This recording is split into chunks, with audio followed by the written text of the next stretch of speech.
Vietnam has been recognized as one of 16 countries with highest biodiversity in the world, with about 7,500 microorganism species, 20,000 species of terrestrial and aquatic plants, and 10,500 terrestrial animal species.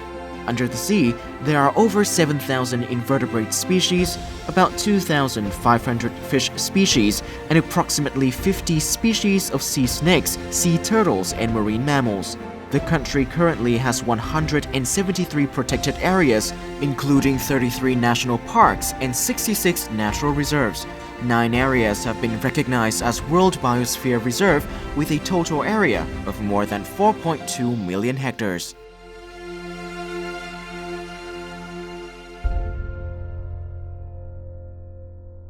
Hello and welcome to Talk Vietnam. Over the past decade, Vietnam has gained world recognition over its policies and actions on wildlife conservation, particularly those listed in the Red Book. Notably, Vietnam is rated A by CITES for its efforts in endangered wildlife protection. Such efforts, coupled with those on ending wildlife trade and consumption, are becoming more and more vital in the context that the world has seen over the last 30 years a rise in emerging infectious disease in humans. And of these, over 70% are zoonotic, meaning it jumped from animals to humans, likely as a result of our increasing interaction with wildlife. Let's discuss this topic with our 2 guests of Talk Vietnam this week, Ms. Bùi Thị Hà, Vice Director of Education for Nature Vietnam, ENV, and Dr. Benjamin Rawson, Conservation and Program Development Director of Worldwide Fund for Nature, WWF in Vietnam. Well, thank you so much, both of you, for joining us today. So how far have scientists in the world have gone in their research in the possible links between COVID-19 epidemic and wildlife trade and consumption? It hasn't been proven 100% yet, but I can tell you what we do know. And what we know is coronaviruses have reservoirs in wild animals. We know that other diseases that are very similar, other coronaviruses such as SARS, MERS, have come from wildlife through these sometimes intermediate wildlife hosts, from bats to pangolins, bats to civets, in the case of SARS, for example, and into people. And what we know is that it comes from a wildlife market. We also know that wildlife trade amplifies these pathogens. When you get a whole lot of animals in poor health, they shed virus, you put them all together, blood, feces, urine, they're then butchered in close proximity to humans. This is the perfect environment for disease to jump from wildlife to humans. A report by World Health Organizations also stated that 70% of the infectious disease in the last 30 years was zoonotic, meaning that it was sourced from animals. Right. So does it mean that if we can stop wildlife trafficking and consumption, it will help prevent the recurrence of a similar pandemic like COVID-19? Yeah, absolutely. It definitely is a contribution to reducing pandemic risk. There's no doubt about that.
How do you think COVID-19 has helped people to act differently?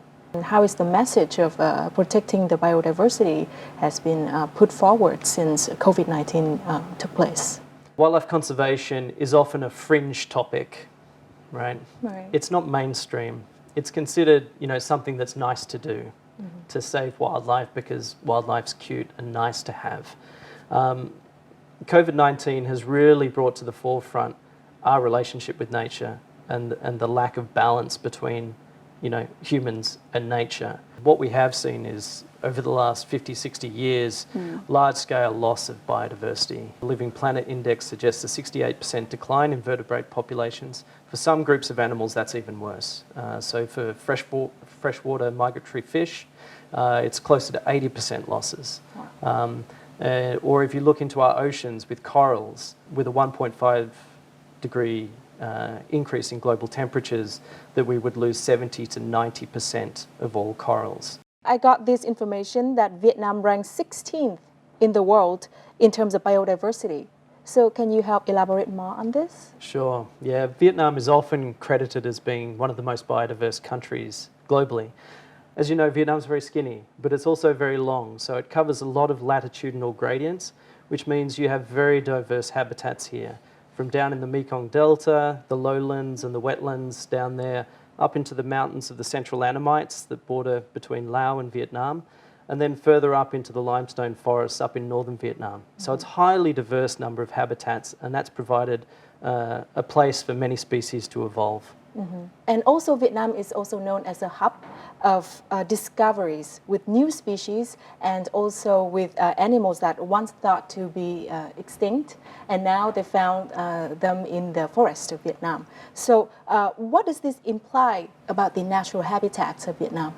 Well, Vietnam historically, or even in terms of prehistory, has been a hotbed of evolution, if you like, especially in areas like central Vietnam in the central Annamites forests, where over time, as climatic changes have taken effect, forests have contracted and then expanded again, and this has allowed for evolutionary processes to occur there, and speciation, so large numbers of new species being created in those areas over millions of years.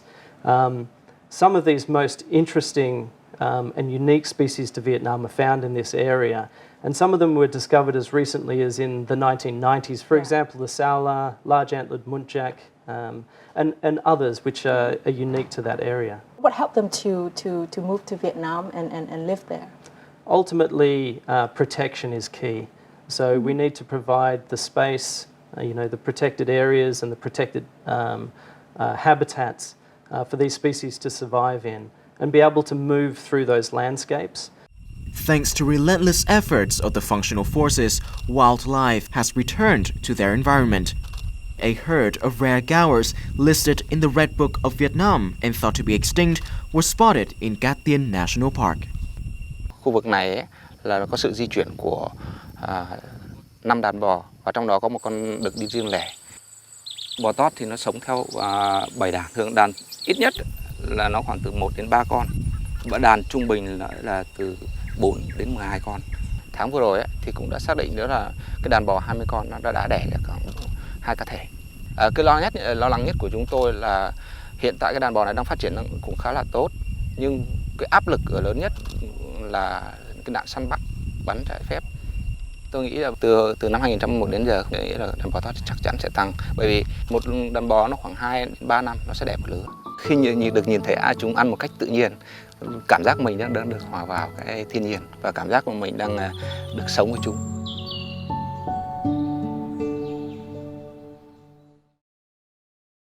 So Ben, what do you think about the in-situ wildlife conservation? Maybe can you explain the definition Sure. of this? In-situ, basically in conservation for wildlife, there's basically two approaches. One is in-situ and one is ex-situ.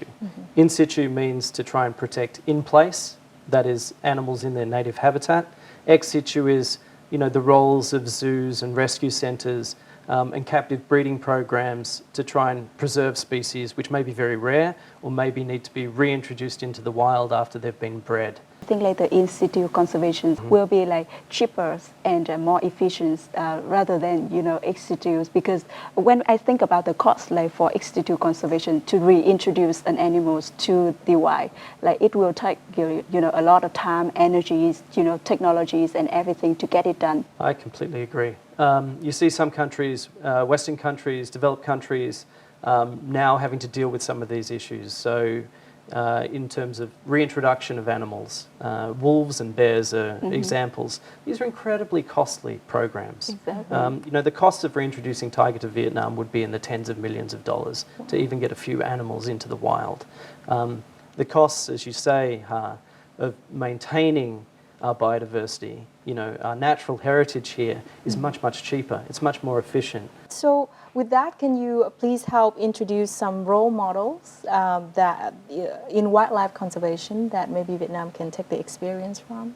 With ENV, we run a toll-free hotline, 1-800-1522. Remember that. Okay, we will. For that number, so every member of the public, when they see a wildlife have been, whether it is a macaque or, any wildlife have been sold, they can just report to the hotline numbers. And then, we have our case officers that will work hand in hand with the law enforcement agency to address those wildlife crime reports. And then we will inform the member of the public of the result so that we can encourage them to participate more in wildlife protections. And with that model, we have recorded more than 18,000 cases since 2005, and many of them had come from the public. I think there's lots, and I think a lot of them are just everyday people, to be honest. And I think it comes back to what Ha's saying is that anyone can be a warrior, can fight for wildlife. For example, visiting a community in Quang Nam province, living in the forest, and some of the younger people there got together. They formed a wildlife conservation group, and then they went around to the villages that they called their homes to work with local hunters and the local people to try and convince them that maybe hunting wasn't such a great idea. And they offered their own time and services in order to try and offset the loss that hunting might have caused for some of those families. For me, that was incredibly inspirational, and they just organised themselves. Local NGOs that deal with wildlife-related issues such as ENV, Wild Act, Pan Nature, and many others who work in difficult conditions, often with not much funding. And I think lastly, we also need to recognise Vietnam's ranger force, especially those that are working inside the protected areas in very difficult conditions. They're often away from their families for weeks at a time. The pay is not necessarily that good. The work is dangerous in terms of exposure to disease or accident or even violence. According to CITES, wildlife trafficking brings about a huge annual profit and approximately up to $21 billion US. What story behind this shocking number? I think like in the end, the demand for wildlife is the driving factors behind the illegal trade. And once the demand still exists, the profit's still there, and people still trading wildlife unless we have more appropriate and effective method to deter those behaviors. I think with any illicit trade, it's very difficult to get a grip on the actual amount of money, because there's no one disclosing their bank accounts to say how much money is being moved around. But what is clear is that there's a huge amount of money, that this is a highly lucrative business for large-scale international groups of criminals. It's only just under the trafficking in drugs, trafficking in arms, trafficking in people. Right. And in some cases, they're the same groups that traffic these other items, right, or people. This is organised crime.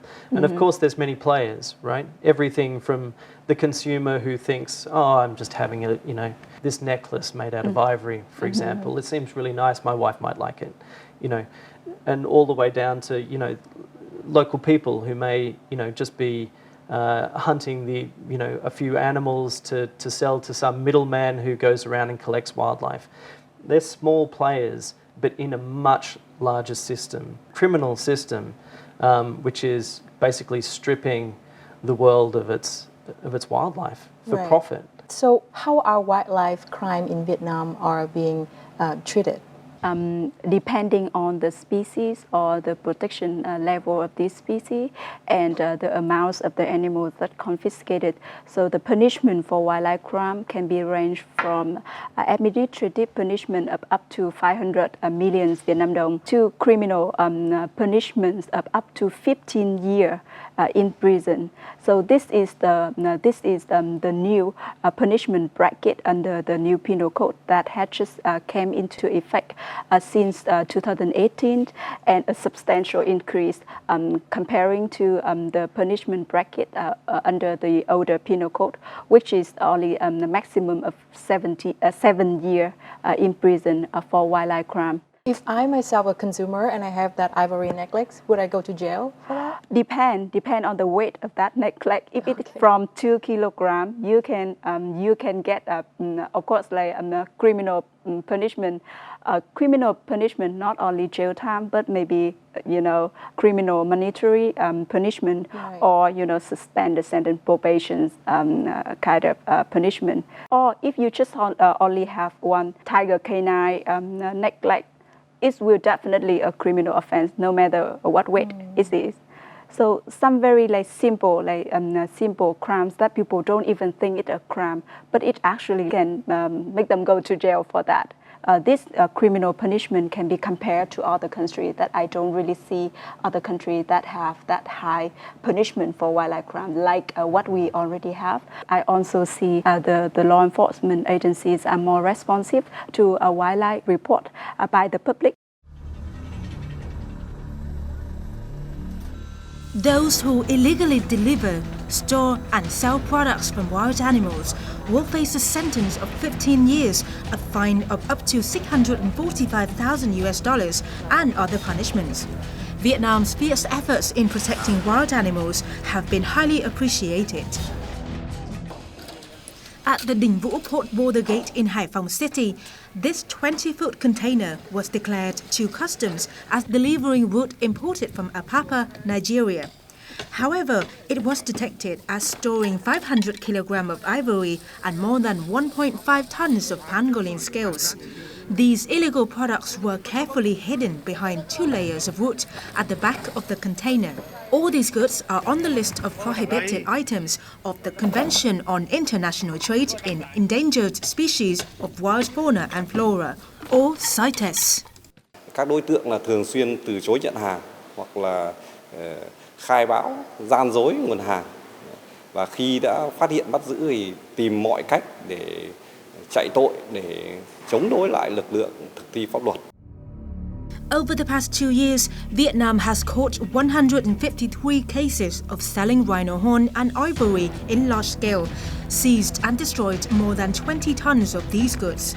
Save Vietnam's wildlife said between 2018 and 2019, the number of pangolins preserved by this center from wildlife trade in Vietnam has increased from 300 to 500. With these achievements, Vietnam is ranked A by the world's CITES in efforts to protect endangered species. Việt Nam cũng đã được đánh giá là một trong những nước có cái cam kết rất là mạnh mẽ cái việc thực thi có hiệu quả, và chính phủ Việt Nam thì cũng đã ban hành hệ thống các cái văn bản quy phạm pháp luật, trong đó đã nội luật khá là toàn diện. Với cái vai trò là một thành viên của Công ước CITES, chắc chắn là chúng ta cũng phải quyết liệt hơn nữa để chúng ta có thể triệt phá được các cái đường dây buôn bán động vật hoang dã. In Vietnam, other wildlife animals such as turtles, birds or snakes have also been illegally traded. The authorities have detected and arrested the violators.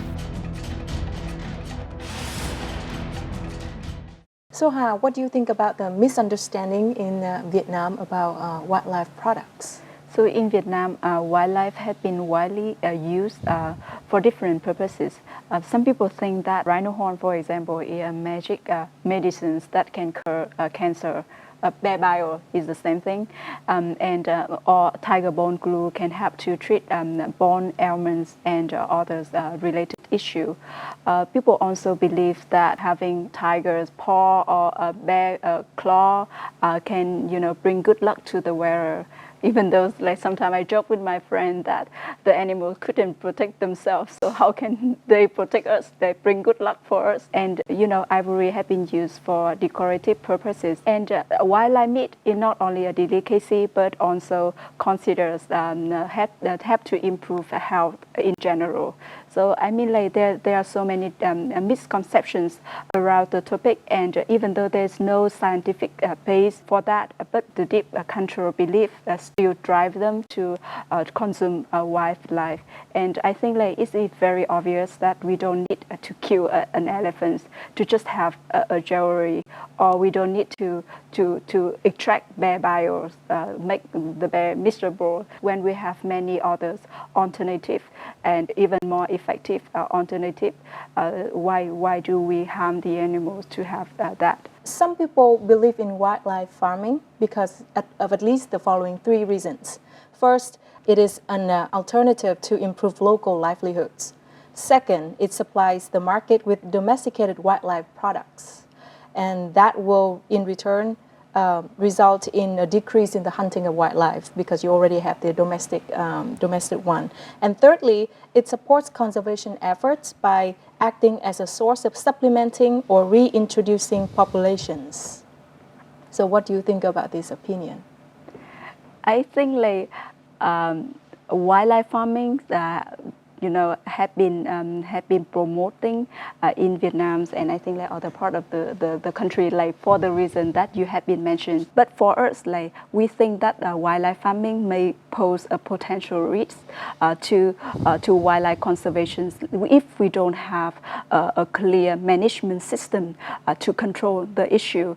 It takes you time, like, to raise an animal, like, from a cub to reach the size that you can sell that animal. For some turtles, hard-shell turtles, I think, like, it takes, like, even 8 years to reach that size. When it is just easy for you to hire a hunter and come into the forest to get you that turtles, to get you the tiger, to get you the bears. At that point, the farm can just only be a cover for you to launder the wildlife through through that legal facilities, And the other thing is that it also stimulates the demand for wildlife. So we should not allow the farming of endangered species. Meanwhile, we can allow the farming of others, more common species that are viable for farming. What do you think, Ben? If you look at wild pig, for example, so I would disagree with you. I don't think it's a good idea to have wild pig farming. And the reason for that is the demand in Vietnam for wildlife is for wildlife. It's not for farmed wildlife.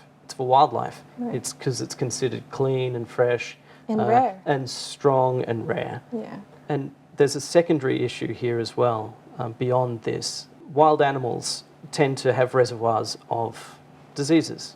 Right? And as we know from COVID-19, and if you have animals leaking from the wild into the farms, what you have is an opportunity for disease spillover. So this is a question to both of you. What would you say to those who still believe that wildlife animals can be raised as pets? I think, both I and Ben, we just say, like, wildlife is not pet. And if you love an animal, just leave them in the natural habitat that they belong to. If, like, every one of us, like, thinking like them, so each one of us have a wildlife pet. Like, I have a macaque, you have, whatever, a loris, for example. So how many wildlife will suffer? People don't know often how to feed and look after these animals, right? They're wild animals. They have their own social requirements in terms of the social groups that they live in, potentially for things like macaques. They have their own dietary requirements. So, for example, leaf-eating monkeys might come into the trade, someone buys it, but they have very, very diverse requirements in terms of the leaves that they eat. People feed them rice and bananas, the bacteria in their stomach dies, so they can't digest cellulose, then they die. Vietnam has established protected areas for wild elephants to help them reproduce and maintain their herds in an effort to conserve this highly endangered animal. However, this initiative is also facing many difficulties. The natural habitats of elephants in Vietnam are being seriously affected as forest areas have been decreasing. This image was taken by a group of staff from the Elephant Conservation Project at the Đắk Lắk Elephant Conservation Center. The third elephant in the project failed to give birth, even though every effort had been made. Khi mà những cái cá thể voi này mang thai thì nó lại ở cái độ tuổi đã quá cái độ tuổi khả năng sinh sản tốt nhất. Bởi vì là hiện tại thì là đối với những cá thể voi mà có độ tuổi sinh sản tốt nhất là từ 13 cho đến 25 tuổi. Đấy. Ngoài cái lứa tuổi 25 tuổi ra thì phải những cái cá thể voi trước đó nó đã sinh sản rồi.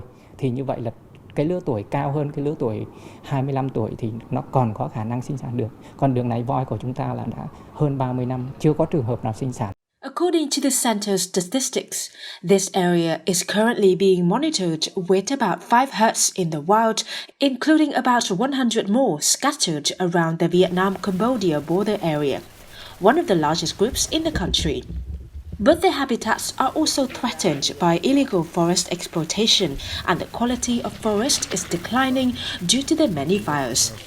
In Đắk Lắk province, the population of elephants is quite large. However, most of them are too old. Khi bắt tay vào cái đề tài nghiên cứu này, thì chúng tôi cùng với các bác sĩ thú y của trung tâm cũng như là các chuyên gia giúp đỡ các chuyên gia nước ngoài, cụ thể là từ vườn thú Hà Lan và trung tâm bảo tồn voi Thái Lan, và đã thực hiện một cái đề tài nghiên cứu và đã sàng lọc được, tới thời điểm này sàng lọc được 8 cá thể voi cái. Tuy lớn tuổi nhưng mà còn khả năng sinh sản, và kết quả là đã từ năm 1918 đến nay là có 3 voi cái mang thai và sinh con. Tuy nhiên thì cả 3 trường hợp này con sinh ra đều chết khi ra khỏi bụng mẹ. The elephant is a unique cultural symbol in Đắk Lắk province and in the Central Highlands region. However, according to experts, if no baby elephants are born in the next 10 years, the elephant population here will disappear. The staff of the Đắk Lắk Elephant Conservation Center is still doing its best to make the elephants reproduce. Hopefully, the first baby elephant will be born soon. What can you say about the efforts of Vietnam in fighting against illegal wildlife trade in recent years? I think Vietnam had come a long way in combating the illegal wildlife trade, and we have seen many indicators showing that we are on the right track. For example, the responsiveness from the law enforcement agency had been increased, and we also see that the bear farming issues in the past. In 2005, we have 4,300 bears that have been kept in the farms for bear bio extractions, and now the number has been dropped to just only about 400 bears. We also see that many wildlife traders, including the kingpin of the key criminal network, have been prosecuted and put in jail. So we had done a great job, and hopefully we will do better. In terms of successes, I think there's some good movement in that direction. I think one of the big successes of the Vietnamese government has been the PFES law, Payment for Environmental Services.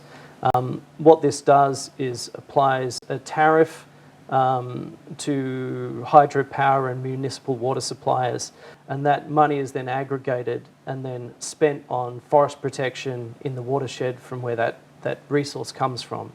So this is one of those approaches to valuing nature, saying, okay, these water services are not free. Right. Actually, there are associated, there's financial value in them. Let's identify what that financial value is and then pay it. And so that money then goes to forest protection to keep water flowing from those forests through those dams into your tap, when you turn on your tap at home for your water supplies, or when you turn on your light.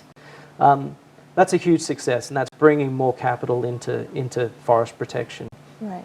So is there any major challenge in hindering the wildlife law enforcement in Vietnam? Some problems that I can see is that many people still show their sympathy for the wildlife trader. As I mentioned earlier, they thought like they're just poor people trading wildlife. They doesn't know that there is a huge network under those people. And if we don't punish these small fish and try to get these small fish to tell us more about who behind them, so we cannot not address the root of the issue. At the end of May, as rainy season starts, many plants sprout and grow. It's also the time for wild animals to come out of hiding places and seek for food, providing wildlife hunters with a great opportunity to set up traps and catch them all. Using the stick to check suspicious places, the trap terminators team spread out and started to work. With snares, they can cut off the strings with ease, but any snare or trap possesses deadly threat to the wildlife. Đây là cái chốt của cái bẫy của này. Khi chốt xuống thì con thú nó sẽ bước vào trong cái lồng bẫy này. Đặc biệt cái bẫy cần này là khi con thú đi ngang qua nó bật rất mạnh, ít khi mà con thú nó thoát được lắm. Representatives of Cát Tiên National Park Ranger Department noted that since 2017, they have removed nearly 30,000 traps of all kinds. However, the most concerning issue is the use of guns in hunting. Trong những năm gần đây thì tình trạng là sử dụng súng tự chế là có cái chiều hướng tăng. Thì đây là một cái áp lực rất lớn đối với công tác quản lý bảo vệ rừng của vườn. Long believes that as long as the demand persists, there will be supply.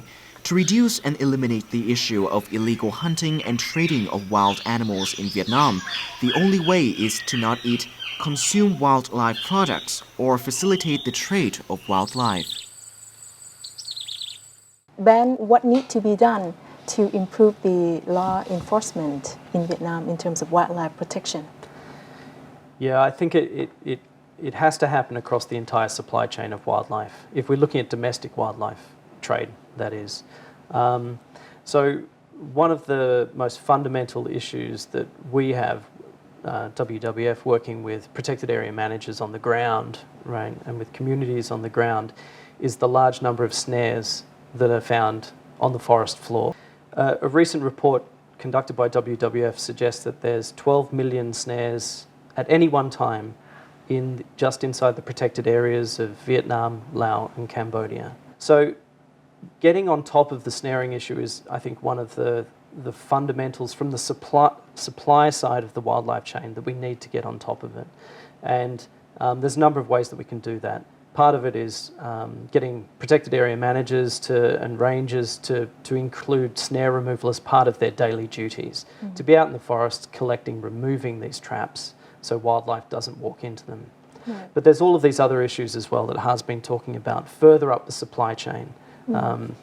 So, we need to work with local communities. We need to support local communities to move into other occupations. Providing additional training, vocational training, is one way that we can try and reduce the number of snares that are in the forest, as well as the number of people who are involved in hunting. And then sort of moving further up the chain, who's selling the wildlife? Where are the outlets? In the markets, in the pet stores, in the traditional medicine stores. Or on the internet. Or on the internet, more and more so. These people are actually then selling to the consumer, direct to the consumer, need to be identified. And again, law enforcement action needs to be taken very seriously to clamp down on these whole supply chains. With an area of nearly 95,000 hectares, Pù Mát is the third largest of the legally defined special use forests in Vietnam. However, there are only around 60 forest rangers working here. That means each person is in charge of protecting more than 1,300 hectares of forest, an overwhelming amount of work. Therefore, many forms of modern technology have been applied to make the management work for forest rangers easier, one of which is an animal tracker. A monitoring device is attached to the pangolin before it's released back into the forest. The drone device attached to the receiver will capture the signal emitted from the chip to track down the location of the pangolin. Through this method, people can learn about the new life of the pangolin. Bộ thiết bị mà chúng tôi đang sử dụng để theo dõi động vật tái thả như TT và rùa ấy, thì là cái bộ thiết bị này thì lần đầu tiên được sử dụng trên những cái loài động vật như TT, và cái công nghệ này thì cũng lần đầu tiên được sử dụng bên ngoài nước Úc và lần đầu tiên được triển khai ở Việt Nam. Vườn quốc gia Pù Mát cũng là nơi đầu tiên mà chúng tôi triển khai cái hoạt động giám sát theo cái công nghệ mới này. Not only this, but another modern device is being mounted in many places in the forest. camera traps. At one point, Pumat had 200 camera traps like this. The images obtained provide information about the animal population and species currently in the forest. Trong số hơn 100 cái máy bẫy ảnh chúng tôi đặt thì có 10% là tương đương của hơn 10 cái là ghi nhận được loài TT ở ngoài tự nhiên. Bên cạnh đó nữa thì hiện nay trong quá trình mà chúng tôi tăng cường công tác bảo vệ, rồi tăng cường công tác tuần tra và thực hiện cái hoạt động giám sát, thì như vậy là các loài động vật hoang dã được thả lại thì phát triển tương đối tốt. Và chính vì vậy thì Pumat cũng là nơi được tin tưởng để cho các cái trung tâm bảo tồn, trung tâm cứu hộ ở trên cả nước là tiến hành thực hiện cái hoạt động tái thả ở đây. These state-of-the-art pieces of equipment are all being used for the first time in Vietnam, but have yielded surprising results for forest rangers here, as they have recorded the new life of wild animals after being released into the forest. This has made the conservation work of Pumat National Park more visible. What are your comments on the application of technology in wildlife protection and conservation efforts? I think it's really important because technology is now a part of our life, and we should use it like we use it in every walk of life. So we should also use it in wildlife conservation, like what Save Vietnam Wildlife have done in Pumat. But it can also help address the more other issues, like having the other technology company like Facebook, Google, and others online platforms such as Shopee, Lazada, other platform to be with us and to use technology to find those pupils that advertise wildlife for sale and to support law enforcement in tackling those wildlife crimes. We at WWF, we have an extensive camera trapping program in place. So yeah, this is putting cameras in the forest and they detect movement and take photos. It's far more efficient than having people out in the forest trying to find this wildlife, which is often very, very difficult to find. And this is an incredibly important tool for us to understand what's happening in the forest and to understand whether all of these other interventions that we're doing are having an impact on the wildlife in the forest. So what should each and every one of us do to help put an end to wildlife trafficking and prevent new epidemics like COVID-19? I think like many people, like when they think like, wow, if I need to stop the wildlife trafficking, it's just like too much for me. It's like somebody else, like it needs like central government's like involvement in order to do that. But they don't know that like just small actions like count. So if they do something, they can actually have that huge impact. A very clear message. What about you, Ben? Yeah, I completely agree with everything that Hard said.